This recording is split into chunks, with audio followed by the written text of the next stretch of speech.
La docteure Clara Moreau s'appuya contre le comptoir d'accueil des urgences, la troisième tasse de café tiède entre les mains. Dehors, le blizzard hurlait contre les vitres du petit hôpital de campagne de Bristol Hollow, ce village perdu quelque part dans le nord du Michigan. Une nuit de décembre typique, froide, silencieuse, vide de tout événement, jusqu'à ce que les portes automatiques s'ouvrent brutalement dans un claquement métallique, laissant entrer un tourbillon de neige et un chien, un grand berger allemand. Son pelage était abîmé, balafré, sale, et dans sa gueule, un paquet étrange, soigneusement maintenu entre ses crocs. « Sortez cet animal d'ici !» cria Louis Perrin, l'agent de sécurité déjà en train de se précipiter vers le chien.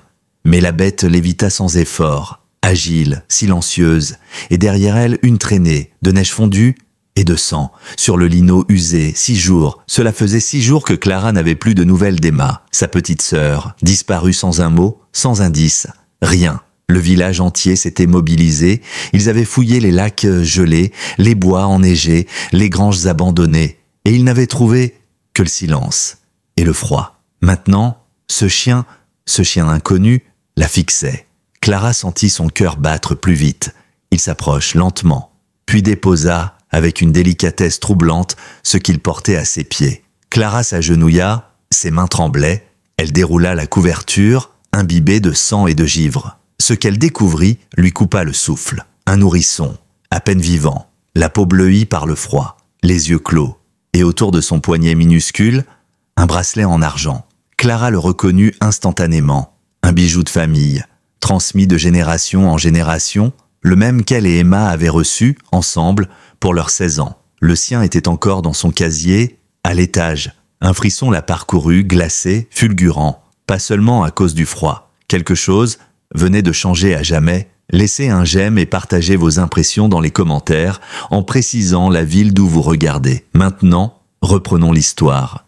Bristol Hollow était le genre de village où chaque visage vous disait quelque chose, où le même plat du jour avait été servi dans le même restaurant pendant plus de 30 ans, où la foire d'automne était considérée comme l'événement social majeur de l'année. Clara était revenue s'y installer après avoir tout perdu à Chicago, son mari Thomas fauché dans un accident de voiture et quelques mois plus tard, une grossesse interrompue qui l'avait brisée à la fois physiquement et moralement. À 38 ans, Clara paraissait plus âgée. Elle marchait comme quelqu'un qui s'attend à une nouvelle claque du destin. Depuis son retour, elle avait accepté le poste de pédiatre au petit hôpital municipal, se noyant dans les gardes de nuit pour ne pas sombrer dans ses pensées. Emma, de 6 ans sa cadette, solaire, spontanée, avait été sa seule encre. Elle l'appelait tous les jours, débarquait sans prévenir avec des viennoiseries ou des bouquets de fleurs séchées qu'elle adorait composer. Et puis, une semaine plus tôt, Emma avait disparu juste après une violente dispute avec son compagnon, Mathieu Darnay.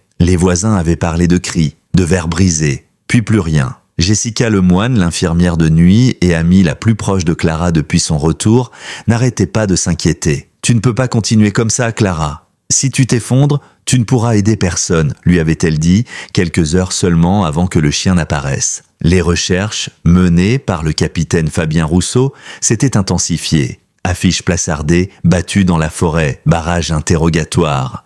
Mais l'hiver jouait contre eux. La neige recouvrait toute trace. Mathieu, interrogé, affirmait qu'Emma était simplement partie prendre l'air, qu'elle n'y avait besoin de réfléchir.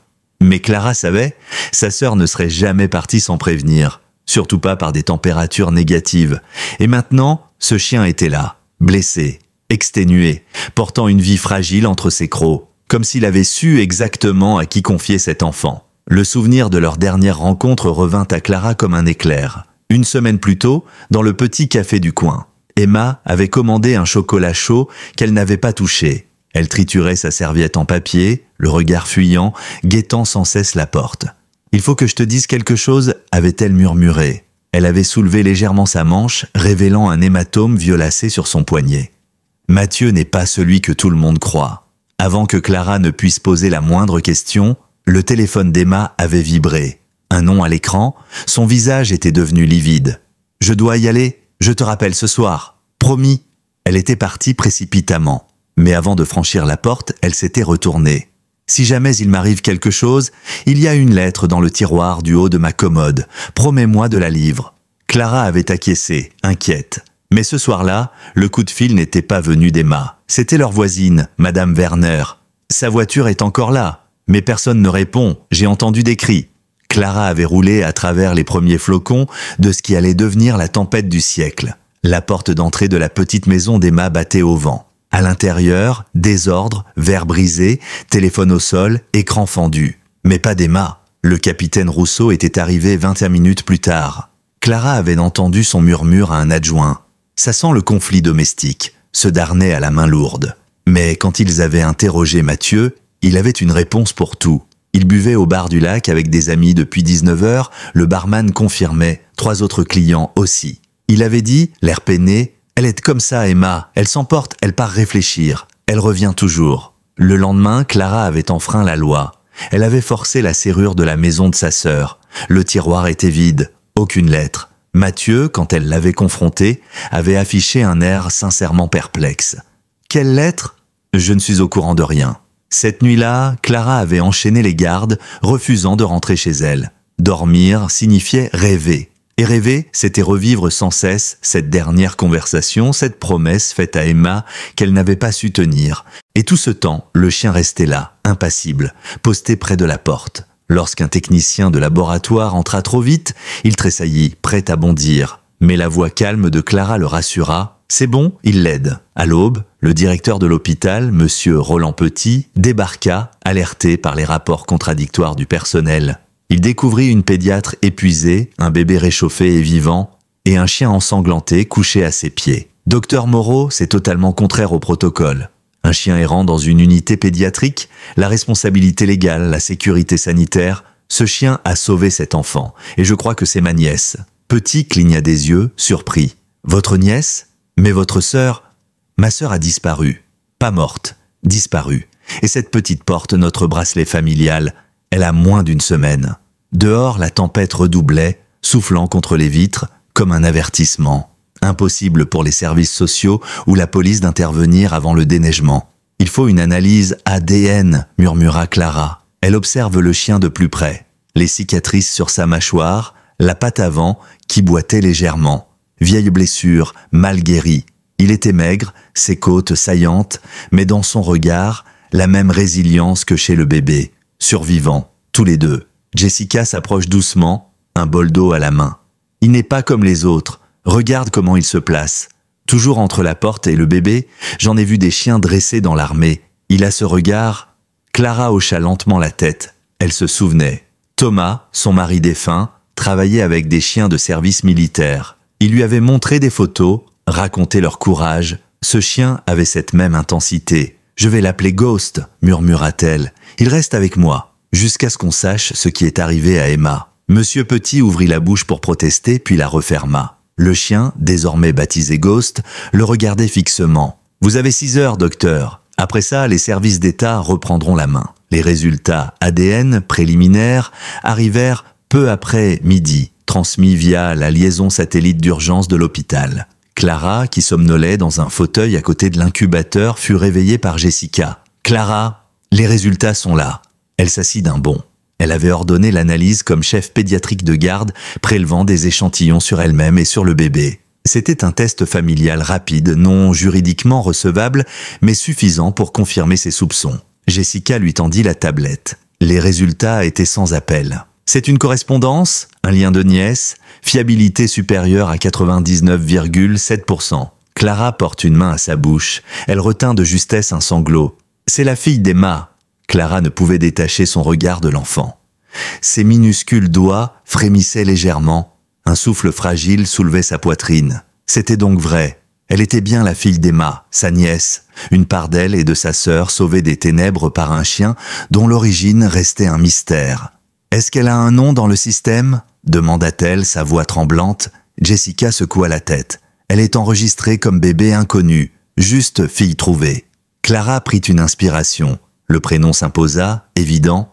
Elle s'appellera Lily, Lily Moreau. À ses pieds, Ghost releva la tête, ses oreilles se dressant légèrement, comme s'il approuvait. Malgré les réticences du personnel, Clara avait réussi à obtenir qu'on laisse le chien rester. Même le docteur Langlois, d'abord très sceptique, avait fini par reconnaître que Ghost était remarquablement calme pour un chien supposément errant. Aucun signe d'agressivité à part envers Louis Perrin qui gardait désormais ses distances. Clara se leva déterminée. « Il faut que je prévienne le capitaine Rousseau. Tout change maintenant. Emma n'a pas juste disparu. Elle a eu un bébé et quelqu'un les a séparés. » Mais à peine avait-elle atteint la porte que Ghost se redressa d'un bond. Son corps entier tendu, oreilles en avant, grognements sourds au fond de la gorge. Il avançait déjà vers le couloir, puis s'arrêta et se retourna vers Clara. « Qu'est-ce qu'il a ?» demanda Jessica, intriguée. « Il veut que je le suive. » Clara hésita, jetant un regard vers l'incubateur. « Tu restes avec Lily ?» Jessica hocha la tête. « Va, je t'appelle au moindre changement. » Clara suivit Ghost à travers les couloirs déserts de l'hôpital. La majorité du personnel non essentiel avait été renvoyé chez lui avant la tempête. Ceux qui restaient étaient regroupés autour des urgences, en alerte. Le berger allemand marchait avec assurance, s'arrêtant parfois pour vérifier qu'elle le suivait toujours. Il la mena jusqu'à une porte latérale rarement utilisée, donnant sur la route de service. « Tu veux aller dehors ?» murmura Clara, incrédule. Le blizzard s'était momentanément calmé, la neige ne tombait plus qu'en fins flocons, mais le vent mordait encore. Elle attrapa une parka dans le vestiaire et poussa la porte. Ghost s'élança dans la neige, traçant un chemin net, comme s'il savait exactement où aller. Clara s'enfonçait à chaque pas, maudissant ses chaussures d'hôpital mal adaptées. Pourtant, elle continuait, poussée par une intuition viscérale. Ghost n'était pas un chien comme les autres, et il avait quelque chose à lui montrer. Arrivé à la lisière de la forêt, il s'arrêta, le museau au ras du sol flairant quelque chose. Il disparut quelques secondes entre les arbres, puis réapparut et aboya sèchement. Clara s'enfonça à son tour dans la forêt, le souffle court. 20 mètres plus loin, près d'un tronc renversé, le chien s'arrêta net et se mit à gratter la neige avec frénésie. Clara le rejoignit et aida à dégager ce qu'il montrait. Ses doigts rencontrèrent un tissu rose, figé par le gel. Un foulard, celui qu'elle avait offert à Emma pour Noël. Le cœur de Clara rata un battement. Il était taché, du sang figé dans les fibres. « Mon Dieu, Emma !» murmura-t-elle, serrant le foulard contre sa poitrine. « Où est-elle » Ghost gémit doucement, puis gratta encore le sol.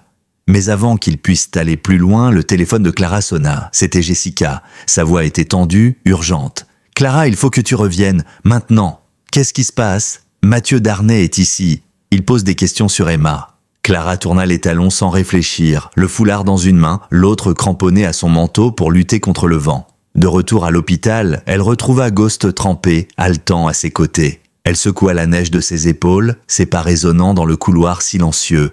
Et là, adossée au comptoir des infirmiers, elle le vit. Mathieu, grand, bien habillé, son sourire charmeur planté sur les lèvres. Mais Clara savait, elle l'avait toujours su. Sous la surface, quelque chose de prédateur.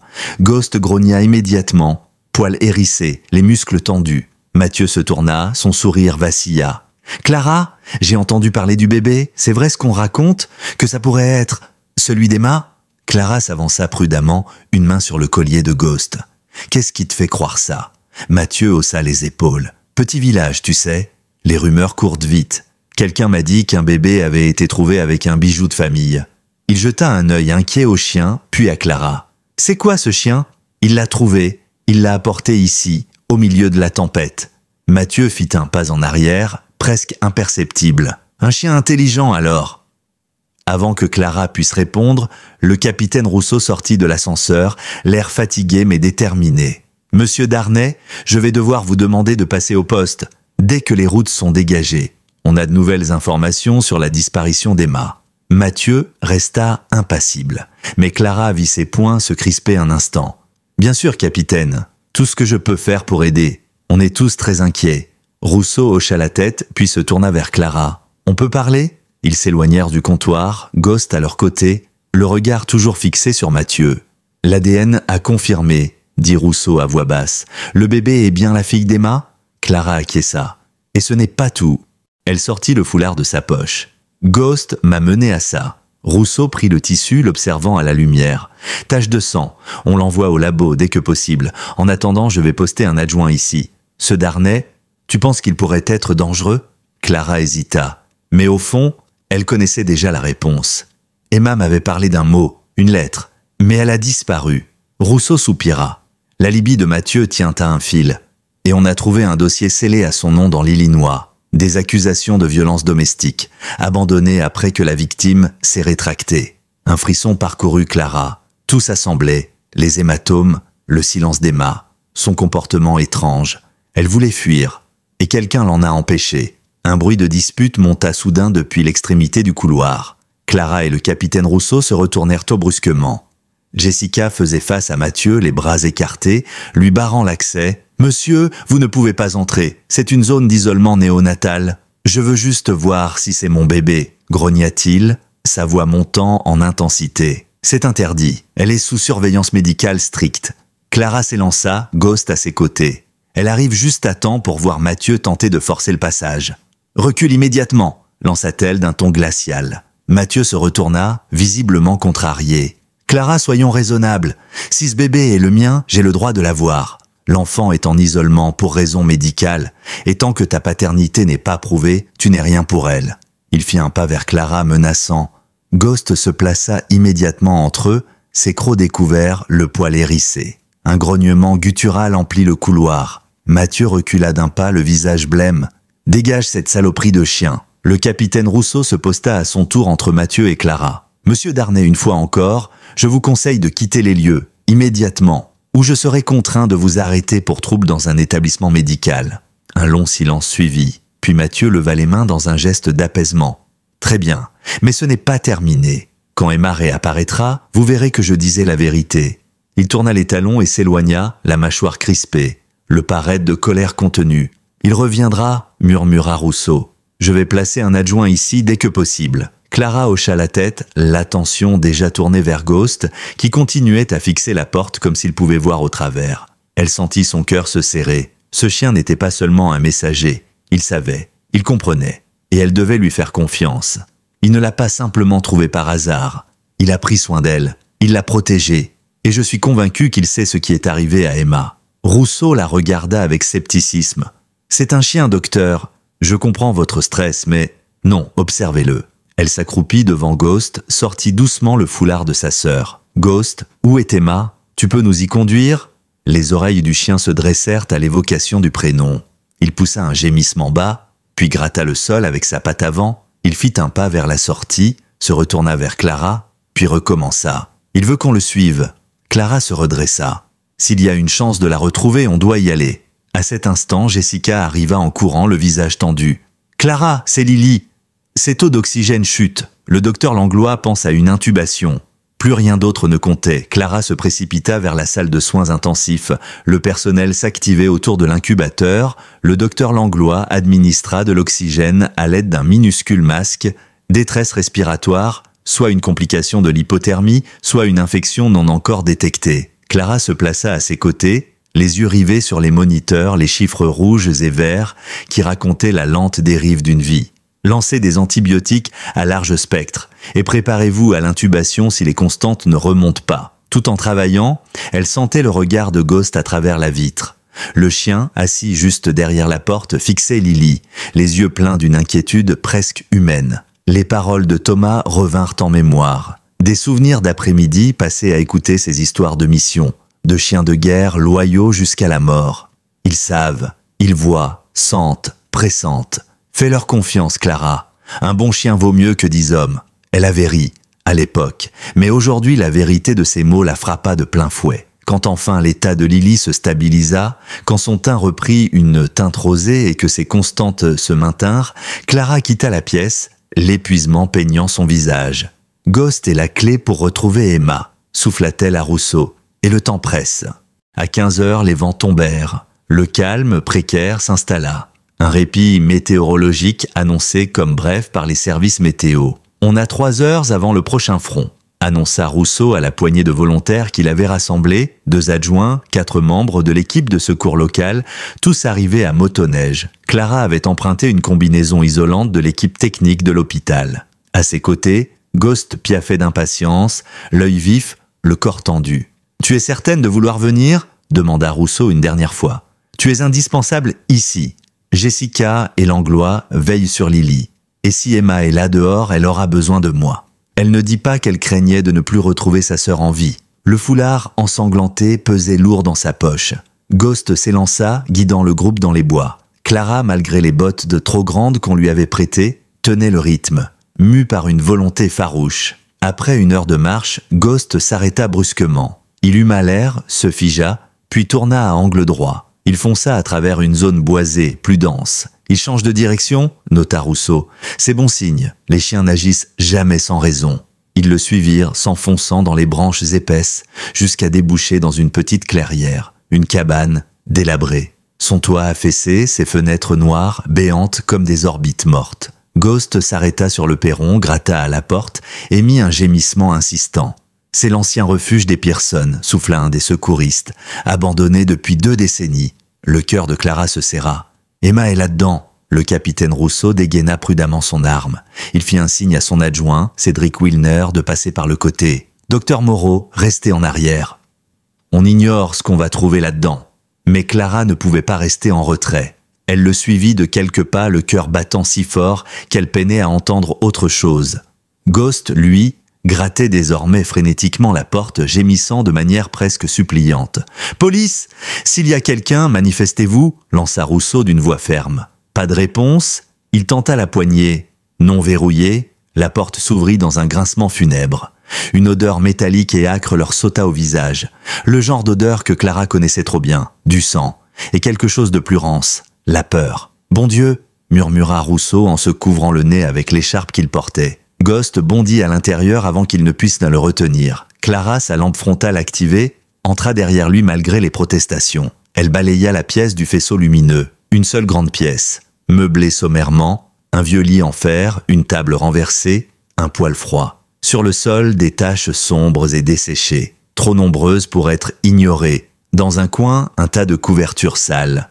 Ghost s'y dirigea immédiatement, reniflant avec insistance. Clara s'agenouilla. Les couvertures étaient trempées de sang séché, mais vides. Pas de corps, seulement un petit carnet jauni, un journal, celui qu'Emma portait toujours dans son sac.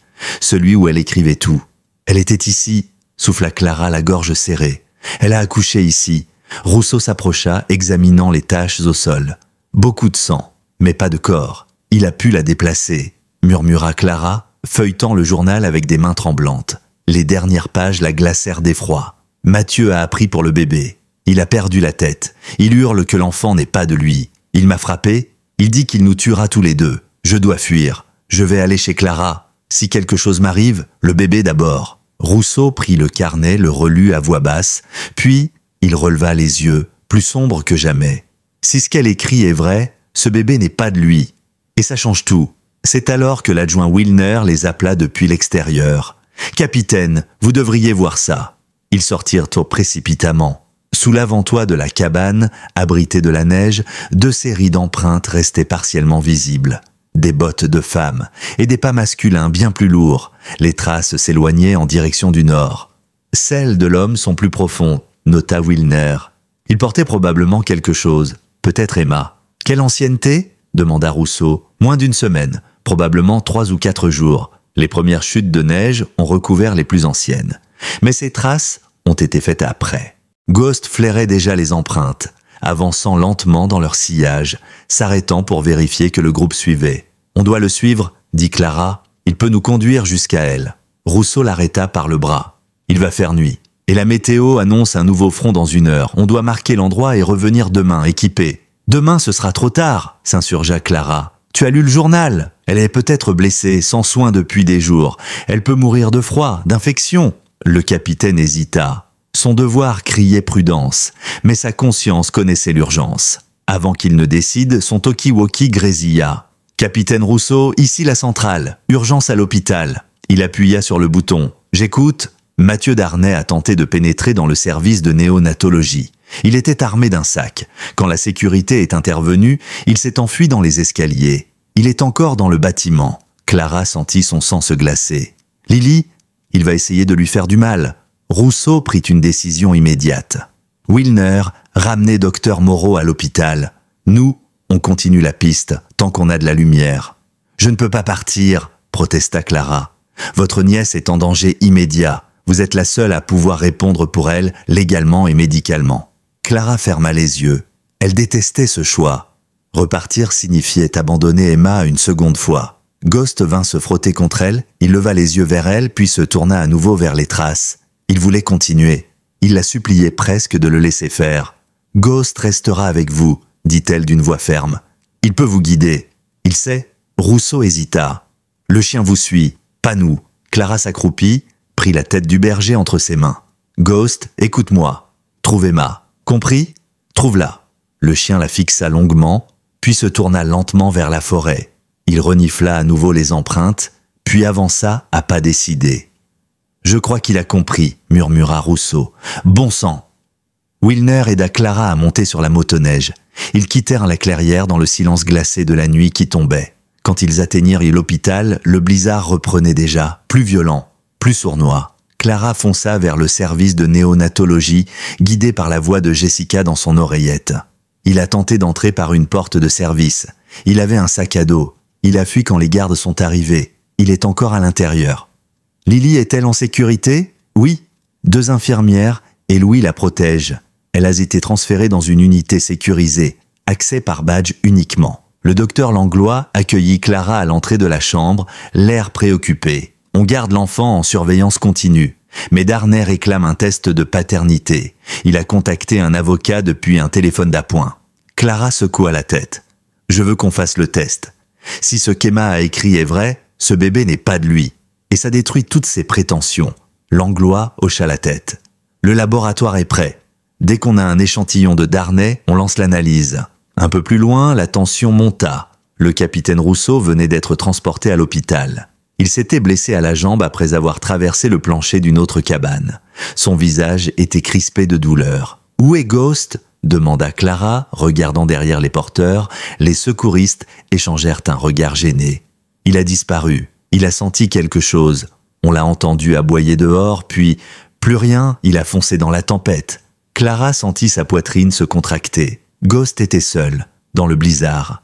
Et s'il avait trouvé Emma, personne n'était là pour l'aider. L'angoisse étreignait Clara comme une main invisible autour de la gorge. Dans son esprit, les images tournaient en boucle. Emma quelque part, peut-être blessée, seule dans le froid. Et Ghost, fidèle jusqu'au bout, s'élançant dans la tempête pour la retrouver. Si ce chien n'était pas un miracle, alors le mot n'avait plus aucun sens. Le docteur Langlois posa une main sur son épaule. « Clara, tu es à bout, tu n'as pas dormi depuis presque 2 jours. Va te reposer un peu.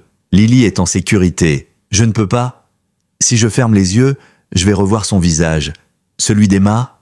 Mais Jessica l'attrapa doucement par le bras. « Viens, j'ai préparé un lit de camp dans la salle d'observation, juste à côté de Lily. Tu pourras l'entendre respirer, la voir. Et si quoi que ce soit change, on viendra te chercher. » Elle voulait protester, mais son corps n'en pouvait plus. 2 jours sans sommeil, 2 jours de stress ininterrompu. Ses jambes tremblaient, ses mains aussi. 2 heures, pas plus. Réveillez-moi dans 2 heures, promettez-le.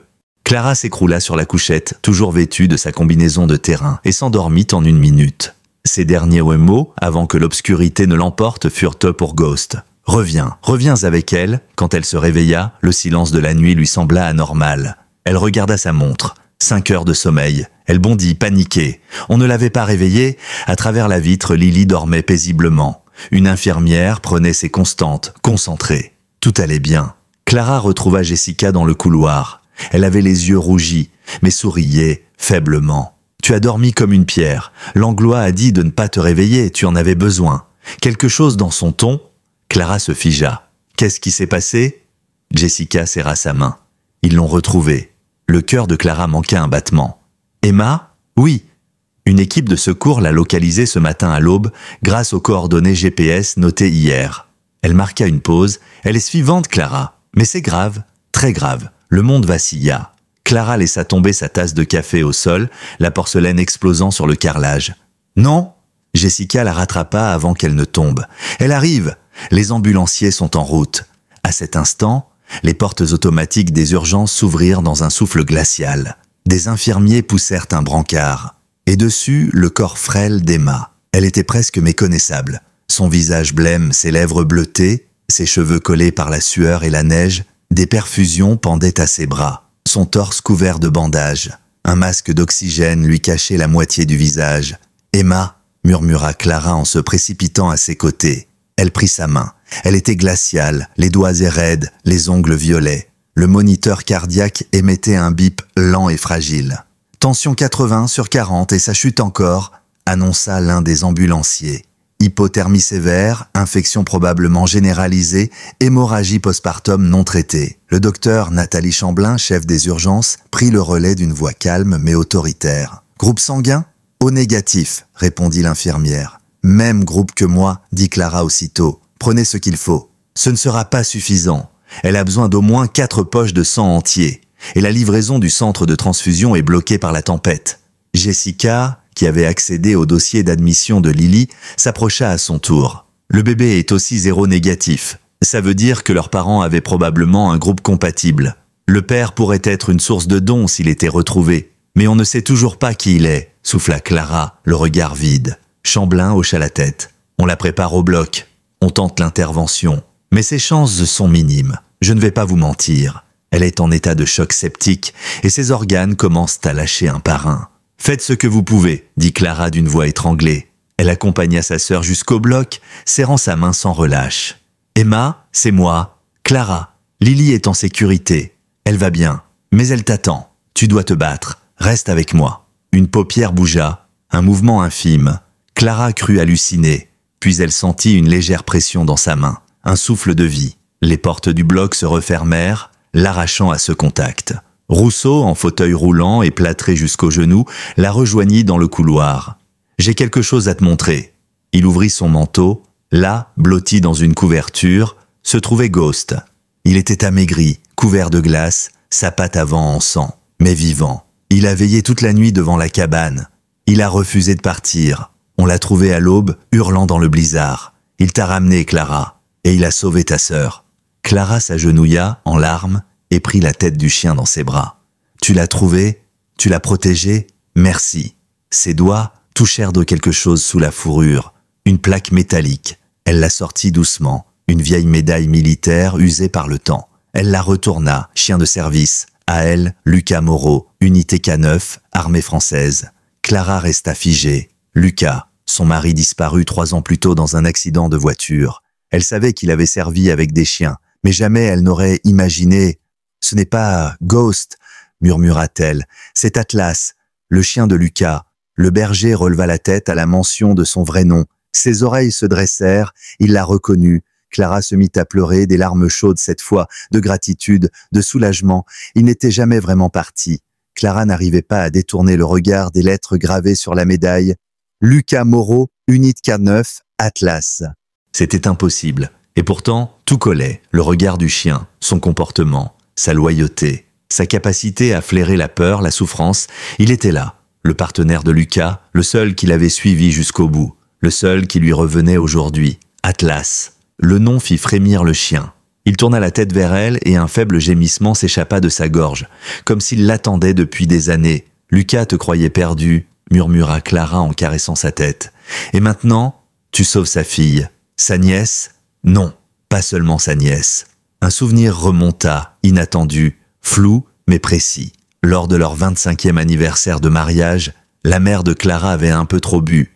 Elle avait ri, regardé son mari en coin et dit « Il voulait tant un fils. Il a presque réussi, mais pas avec moi. » À l'époque, Clara avait haussé les épaules. Une blague, un murmure de fin de soirée. Mais à présent, les résultats ADN indiquaient que le père de Lily était lié à Clara, comme un frère. Mais elle n'en avait jamais eu, pas officiellement. Et si Lucas avait eu un demi-frère, quelqu'un qu'elle n'aurait jamais rencontré, un frère caché, né d'une autre union, quelqu'un que Clara n'aurait jamais connu, mais que Emma, elle, aurait pu croiser lors des funérailles, lorsqu'elle s'occupait des formalités. Un homme discret, un militaire peut-être, et si c'était lui? Jessica arriva en courant, une feuille à la main. Ses yeux étaient brillants, remplis d'espoir, mais son visage restait inquiet. « Clara, le test ADN, il est revenu. »« Et ?» demanda Clara la gorge sèche. Jessica lui tendit la feuille. Elle ne lut pas les lignes techniques, seulement la conclusion, en gras. Résultat de paternité, négatif. Mathieu Darnay n'est pas le père biologique de Lily Moreau. Clara sentit ses jambes faiblir. Jessica la rattrapa. Il l'a abandonné, et maintenant, il n'a plus aucun droit. Mais déjà, une alerte retentissait dans l'hôpital. Une lumière rouge clignotait au-dessus du service de néonatologie. Quelqu'un avait tenté d'entrer par une issue de secours. Un garde de sécurité arriva, haletant. « Darnay !» Il a tenté de forcer l'entrée avec un pied de biche. Il a fui quand on l'a repéré. On pense qu'il est encore dans le bâtiment. Clara sentit son sang se glacer. Il faut renforcer la sécurité autour de Lily. Tout de suite. Atlas grogna comme s'il comprenait. Il se plaça devant la porte, position de défense, muscles tendus, prêt à agir. Clara courut jusqu'à la chambre de Lily. La petite dormait paisiblement, inconsciente de la menace. Une infirmière veillait, tremblante, mais déterminée. « Il n'a pas pu entrer, dit-elle. Mais il rôde ?» Clara se retourna. Le capitaine Rousseau, malgré sa jambe plâtrée, venait d'arriver sur une chaise roulante, escorté par 2 agents. « J'ai déployé des hommes dans chaque étage. Il ne pourra pas quitter l'hôpital. Je veux être présente quand on lui annoncera les résultats, » déclara Clara. Dans la petite salle de conférence du service, Mathieu Darnay attendait, les bras croisés. Il arborait un faux air de calme, mais ses genoux tremblaient sous la table. Clara entra avec Jessica et le docteur Langlois. Le capitaine Rousseau suivait de près. « Alors ?» demanda Mathieu. « C'est moi le père ou non ?» Langlois posa le dossier sur la table. Il ouvrit à la dernière page. Le silence se fit. « Vous n'êtes pas le père de Lily, dit-il sans détour. » Le visage de Darnay se figea, puis se déforma lentement. Il rit tardot, un rire court, amer, désespéré. « Elle m'a menti ?» Clara s'approche, ses yeux étaient calmes, mais brûlés d'une flamme froide. « Elle vous a fui. Elle voulait protéger son enfant. Elle savait ce que vous feriez si vous découvriez que l'enfant n'était pas de vous. Elle est folle. Elle a toujours été instable. J'ai tout fait pour elle. C'est elle qui a été battue, séquestrée, abandonnée dans le froid. Et si elle meurt, c'est sur vous que ça retombera. » Mathieu se leva brusquement, mais 2 agents le plaquèrent contre le mur. « Vous n'avez plus rien à faire ici, monsieur Darnay. Et croyez-moi, le juge ne sera pas aussi patient. » 1 heure plus tard, Clara fut autorisée à entrer dans la chambre de soins intensifs. Emma reposait là, branchée à de multiples machines. Sa peau était plus rosée, son souffle plus régulier. Elle ouvrit les yeux. Un peu, suffisamment. Clara se précipita à son chevet, prit sa main. « Emma, c'est moi. Clara, tu es en sécurité maintenant. Lily aussi. » Les larmes montèrent dans les yeux de sa sœur. « Tu es forte, tellement forte. » Emma tourna faiblement la tête. « Lily, bien ? Oui, elle va très bien. Et Atlas est là aussi. Il t'a trouvé, il t'a sauvé. » Un sourire fragile, presque invisible, apparut sur les lèvres d'Emma. « Atlas ?» Clara serra sa main. « On est tous ensemble maintenant. Tu n'as plus rien à craindre. » Les jours qui suivirent furent à la fois éprouvants et miraculeux. Emma, bien que toujours faible, reprenait lentement conscience du monde qui l'entourait. Les médecins parlaient d'une lente amélioration. Le traitement avait permis de stabiliser son infection, et bien que ses reins restent fragiles, l'espoir renaissait. Clara, quant à elle, passait ses journées entre l'unité de soins intensifs et le service néonatal. Elle parlait à Emma, même lorsque celle-ci semblait ne pas entendre. Elle lui lisait les notes du journal, les messages que Jessica glissait dans ses poches, les rapports médicaux encourageants sur Lily. Et Atlas, silencieux et fidèle, restait toujours à proximité. Depuis qu'on l'avait soigné et nourri, il s'était installé à l'entrée de l'hôpital près de la baie vitrée. Il surveillait tout, ceux qui entraient, ceux qui sortaient. Et dès que Clara approchait, il dressait les oreilles, attentif, prêt à suivre. Le jour où Emma parvint à articuler ses premiers mots clairs, Clara sentit ses jambes fléchir. « Tu, bonne maman » 3 mots, 3 simples mots. Et pourtant, ils firent vaciller tout l'édifice de douleur et de résignation que Clara avait construit autour d'elle. « Non, Emma, tu es sa mère. Moi, je suis là en attendant que tu sois prête. » Mais dans le regard de sa sœur, elle lut autre chose, une profonde acceptation, une reconnaissance silencieuse. Quelques jours plus tard, alors que Clara berçait Lily dans une petite salle de repos, Jessica entra, les bras chargés de dossiers et de vêtements de bébé offerts par les habitants. « Tu devrais sortir prendre l'air. Juste 5 minutes, il fait beau, pour une fois. » Clara soupira. « Je peux difficilement m'éloigner. Atlas est déjà dehors, il t'attend. Je crois qu'il t'a adopté. » Elle sourit malgré elle. Et quelques minutes plus tard, elle était dehors, Lily blottie contre elle, Atlas trottant à ses côtés. Le printemps s'était enfin installé. Les dernières plaques de neige disparaissaient et les crocus coloraient la bordure de l'hôpital. Le soleil était timide, mais réel. Atlas s'arrêta au milieu de l'allée et se coucha, le regard levé vers Clara. « Tu veux qu'on reste ici ?» murmura-t-elle. Il poussa un soupir, comme s'il approuvait. « À ce moment précis, elle comprit. Elle ne pourrait plus jamais se séparer de ce chien. Un mois plus tard, Clara était assise dans le salon de sa maison, les jambes croisées sur le canapé, un carnet ouvert sur les genoux. Lily dormait dans son berceau, sous la surveillance constante d'Atlas.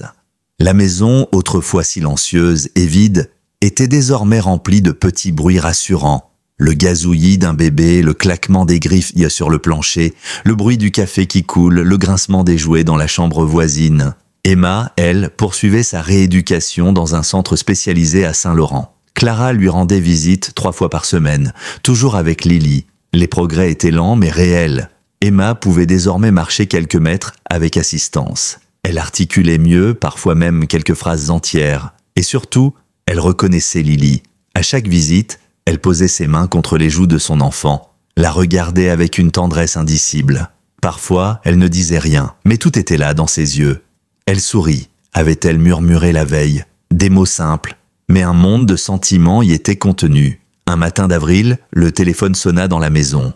Clara répondit, Lily blottie contre sa poitrine, Atlas allongé à ses pieds. « Docteur Moreau ?» dit une voix grave. « Oui, ici le docteur Gauthier de la clinique de réhabilitation de Saint-Laurent. Votre sœur demande à vous parler, elle insiste beaucoup. » Clara fronça les sourcils. « Est-ce que tout va bien ?» Elle est agitée. Elle répète qu'elle doit vous dire quelque chose, que c'est important. « J'arrive. » Clara déposa un baiser sur le front de Lily et attrapa sa veste. Atlas l'attendait déjà près de la porte. Quand elle entra dans la chambre d'Emma, elle sut que quelque chose avait changé. Sa sœur était assise dans un fauteuil, droite, éveillée, presque fébrile. « Clara, je suis là. » Emma tendit la main et la serra avec une force qu'elle n'avait plus eue depuis des semaines. « Je dois te dire... » Pour Lily. Clara s'agenouilla. « Je t'écoute. » Emma ferma les yeux, inspira profondément, puis lâcha. « Le père, c'est le frère de Lucas. » Clara sentit son cœur rater un battement. « Le frère de Lucas ?» Emma acquiesça. « Demi-frère, il est venu aux funérailles. Silencieux, discret. Il m'a aidé quand tu étais trop effondré. Je ne voulais pas que tu saches, pas comme ça. » Clara sentit son monde basculer. Lily portait en elle une part de Lucas, de son mari disparu. C'était comme si la vie, dans un geste d'une infinie poésie, lui avait redonné un fragment de ce qu'elle avait perdu. Elle prit la main d'Emma et la serra plus fort. « Tu m'as confié Lily, et je te promets qu'elle sera toujours entourée. Par moi, par toi, par Atlas, par tout ce qu'il nous reste de Lucas. » Ce soir-là, alors que le soleil se couchait derrière les pins, Clara s'assit sur le porche de sa maison, Lily dans les bras, Atlas couché à ses pieds. Elle leva les yeux vers les étoiles naissantes, un calme profond, l'envahissant enfin. Le passé était douloureux, mais le présent était un miracle.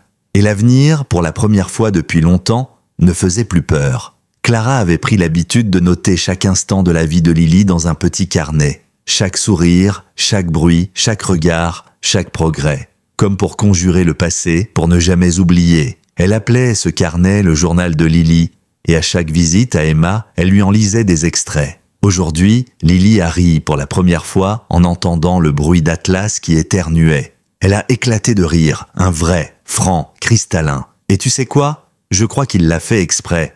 Emma, de plus en plus présente malgré les séquelles, écoutait, parfois riait doucement, parfois pleurait. Mais toujours, elle demandait à voir les photos. Clara collait des clichés dans les pages, des empreintes de pieds minuscules, des dessins offerts par les voisins. Et pendant que le corps d'Emma se reconstruisait lentement, c'était aussi toute une famille qui reprenait forme autour d'elle. Atlas s'était imposé comme le protecteur de cette nouvelle vie. Officiellement, il n'était qu'un chien. Mais à l'hôpital, il était respecté comme un collègue. Les enfants du service de pédiatrie l'appelaient « Docteur Pat ». Une médaille spéciale lui avait même été offerte par la municipalité lors d'une cérémonie improvisée. Le maire lui avait remis un badge symbolique de gardien d'honneur. Et Lily, dès qu'elle l'apercevait, tendait les bras. Parfois même, elle babillait un son étrange mais constant. « Ta ta ». Clara en était persuadée. C'était sa manière de dire « Atlas ». Un matin de mai, Clara fut réveillée par un appel inhabituel. Le capitaine Rousseau, convalescent mais toujours impliqué dans l'enquête, la contactait depuis son bureau. « On a une confirmation », dit-il d'une voix plus grave qu'à l'accoutumée. Clara, déjà debout, porta instinctivement la main à sa gorge. « À propos de quoi ? Tu demi-frère de Lucas, on a retrouvé sa trace. Son nom est Adrien Marchal. Militaire, affecté dans une base française au Moyen-Orient, il a disparu des radars peu après les obsèques de Lucas. Il est reparti en mission. On pense qu'il ignorait la grossesse. Clara s'assit lentement. Tu veux dire qu'il ne sait pas qu'il est père? Non. Et il est actuellement en zone de conflit. On ignore quand il pourra être joint. Une étrange émotion monta en elle, de l'appréhension, de la peur, mais aussi de la gratitude. Adrien Marchal n'était pas un inconnu. Il était, à travers Lily, désormais une part de leur monde. Quelques semaines passèrent. Le centre de rééducation autorisa Emma à passer sa première journée en dehors des murs, une sortie test.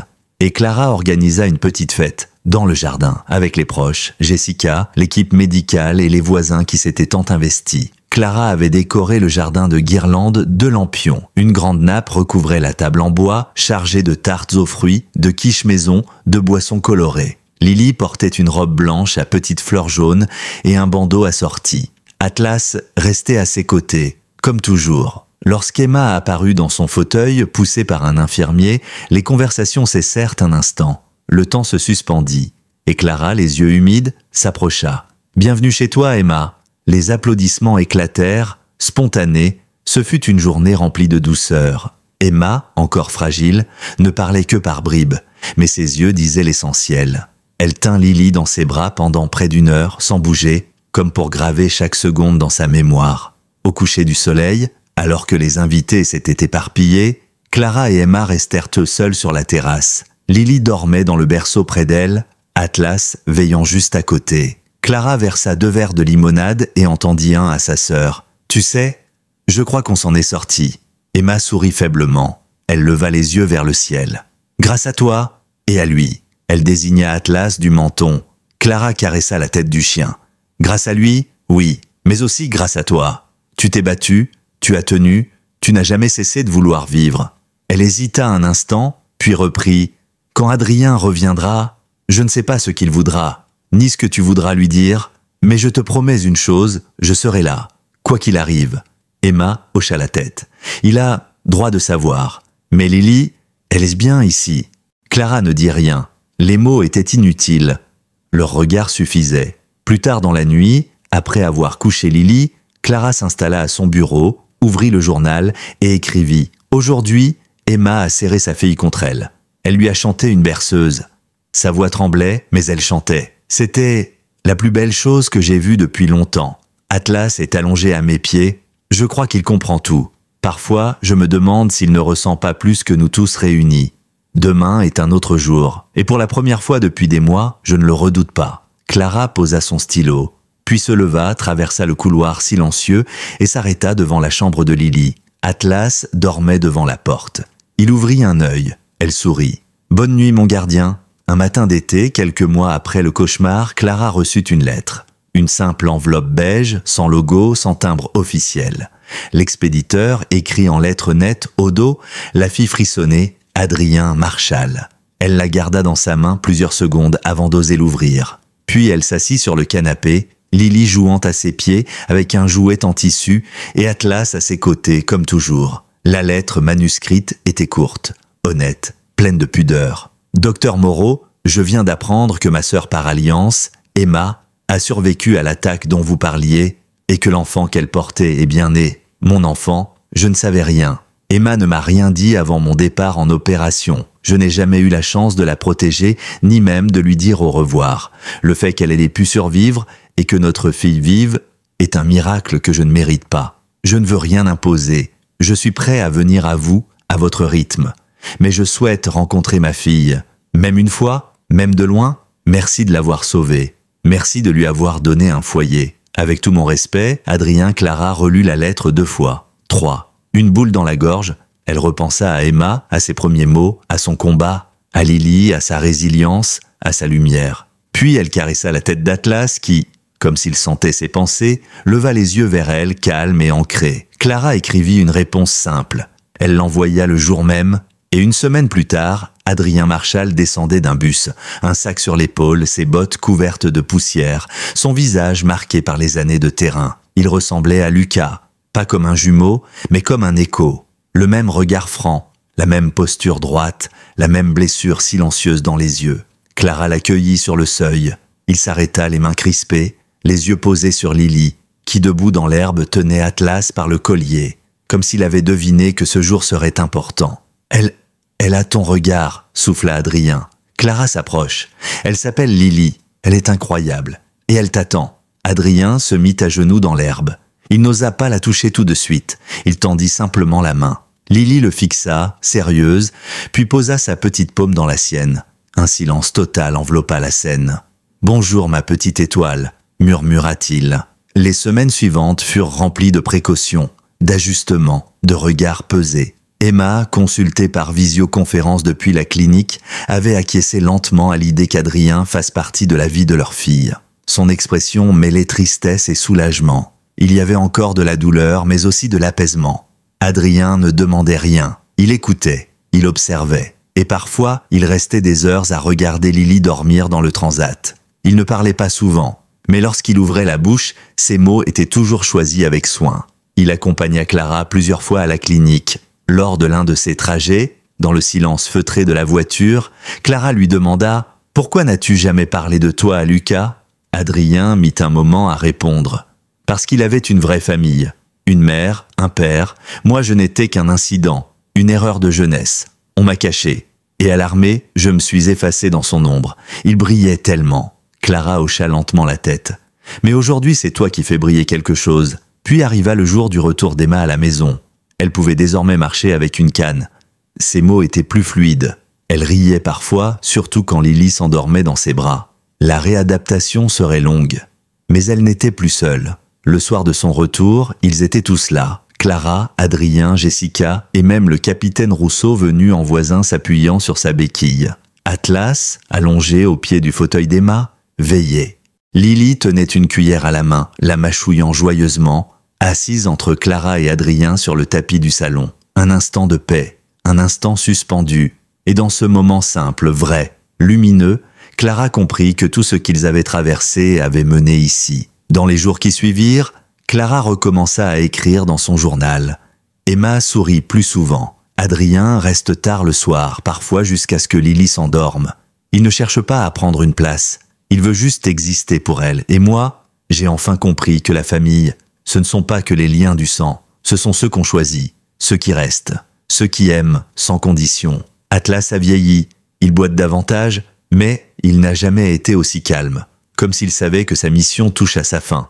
Ou peut-être qu'il a juste trouvé la paix. Ce soir-là, en fermant le journal, Clara regarda autour d'elle. Le salon, les photos sur le mur, Lily dans son berceau, Emma qui lisait à voix basse, Adrien endormi dans le fauteuil, un livre tombé sur ses genoux, Atlas, fidèle sentinelle devant la porte. Tout était à sa place. Les semaines se transformèrent en mois. Le petit jardin de Clara, jadis couvert de neige et de silence, débordait maintenant de vie. Des jouets traînaient dans l'herbe, des pots de fleurs peints par Emma égayaient la terrasse, et Atlas dormait souvent à l'ombre du vieux cerisier, les oreilles en alerte au moindre bruit venant de Lily. L'été avançait, Lily grandissait, elle riait beaucoup, parlait peu, mais son regard comprenait tout.